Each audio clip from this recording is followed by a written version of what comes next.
शालू को खाने पीने का बहुत शौक था। वो जब भी देखो कुछ न कुछ खाती रहती थी। इसी वजह से वो थोड़ी मोटी भी थी। कई बार तो लोग उसे पीठ पीछे भैंस भी कह देते थे। तो आस पड़ोस के लोगों ने उसे यही टैग दे दिया कि बहू है या भैंस। चाट ले लो आलू चाट, चाट ले लो चाट।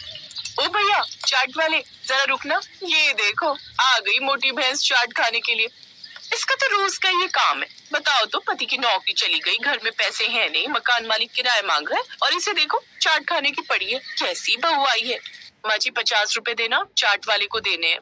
बहू, ये रोजाना की फालतू खर्च करने जरूरी है। जब घर में रोटी बनी हुई थी, तुम्हें बाजार की चाट पकौड़ी खाने की क्या जरूरत थी।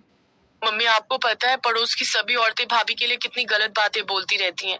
भाभी हर समय खाती रहती हैं। भाभी, आपको अपने खाने पर कंट्रोल रखना चाहिए। हम भी तो हैं। देखो 1 रुपया भी फालतू खर्च नहीं करते। मैं क्या करूं? मुझे बहुत भूख लगती है। शुरू से ही मेरी ऐसी आदत रही है। मेरे से भूखा रहा ही नहीं जाता।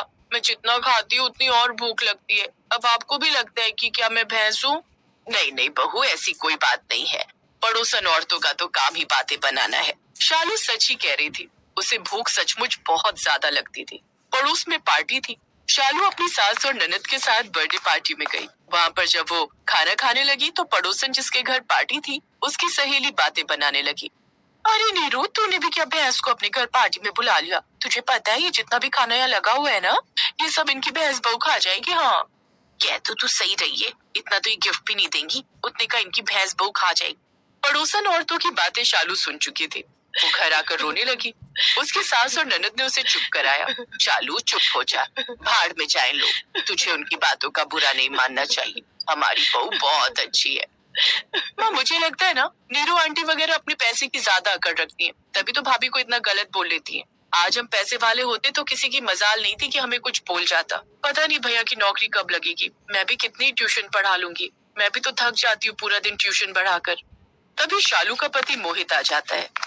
पता नहीं, मैं तो इंटरव्यू देकर थक गया हूँ। कहीं भी बात नहीं बन रही है। शर्मा अंकल मिले थे, किराया मांग रहे हैं। जो थोड़ी बहुत सेविंग में रखे थे मैंने उनको किराया दे दिया। पता नहीं अगले महीने क्या करूंगा। शालू सब कुछ देख और समझ रही थी। उसने मन ही मन विचार किया कि वो कोई ना कोई काम ढूंढेगी जिससे घर में हेल्प हो सके। कहीं जा रही हो बहू? हाँ, वो मेरी सहेली मंजू है ना, उससे मिलने जा रही हूँ। शादी के बाद उससे ज्यादा मिलना नहीं हुआ। शाम तक आ जाऊंगी। शालू जैसे ही घर से बाहर निकलती है तभी पड़ोस ने फिर से उसे भैंस कहकर चिढ़ाने लगती है।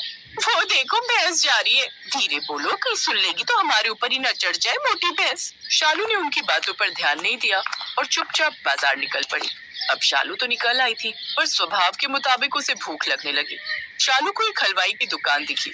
शालू के पास बटुए में 100 रुपए थे। क्या करूं? भूख लग रही है। 2 समोसे लेकर खा लेती हूँ, फिर काम ढूंढूंगी।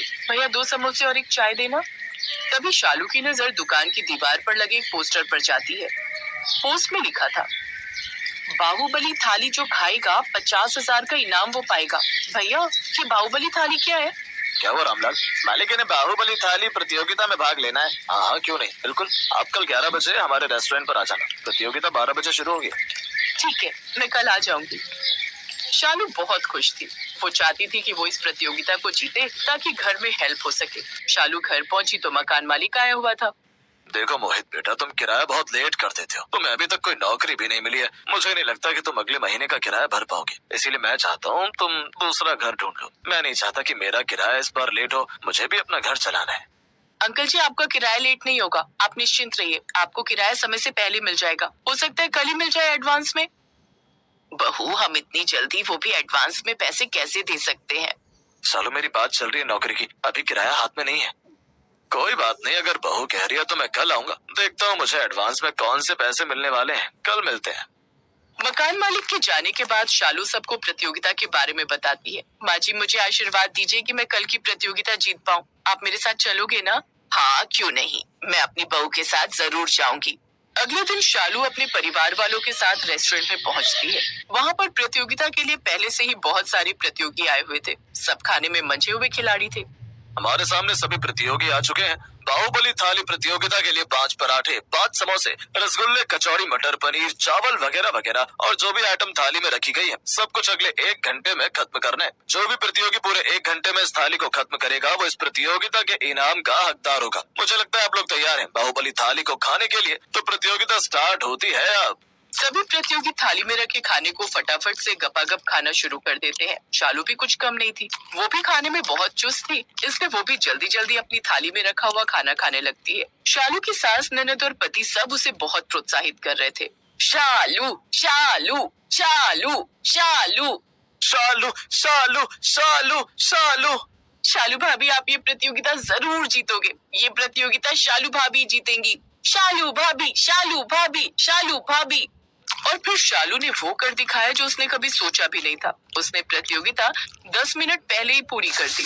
क्या बात है, शालू जी ने तो प्रतियोगिता 1 घंटे से पहले पूरी कर दी और अभी बाकी के प्रतियोगियों की थाली में खाना काफी बचा हुआ है। इसीलिए आज का विनर शालू जी हैं, जिन्हें 50,000 रुपए का इनाम दिया जाता है। Thank you so much. Thank you भगवान जी मुझे जिताने के लिए। माँ जी, इस धनराशि पर आपका हक है। जीती रहो बहू, सदा खुश रहो। शालू जी, मैं आपको अपने चैनल पर पॉडकास्ट के लिए बुलाना चाहता हूँ। मैं आपका इंटरव्यू लेना चाहता हूँ।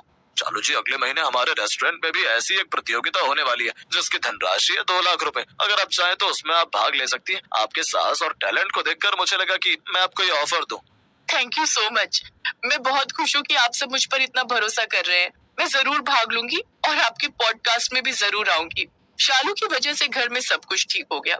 शालू ने घर में बहुत हेल्प की, साथ ही शालू ने और भी बहुत सी प्रतियोगिताएं जीती। धीरे धीरे करके शालू ने अपने इस टैलेंट से बहुत पैसे कमाए। जो पड़ोसी भैंस कहकर उसका मजाक उड़ाते थे, आज वही पड़ोसी उसकी तारीफ कर रहे थे। शालू ने अपनी कमजोरी को अपनी ताकत बनाया और मुश्किल घड़ी में अपने टैलेंट से खूब पैसे कमाए। अब मोहित को भी नौकरी करने की कोई जरूरत नहीं थी, क्योंकि शालू जैसी होनहार पत्नी जो उसके साथ थी।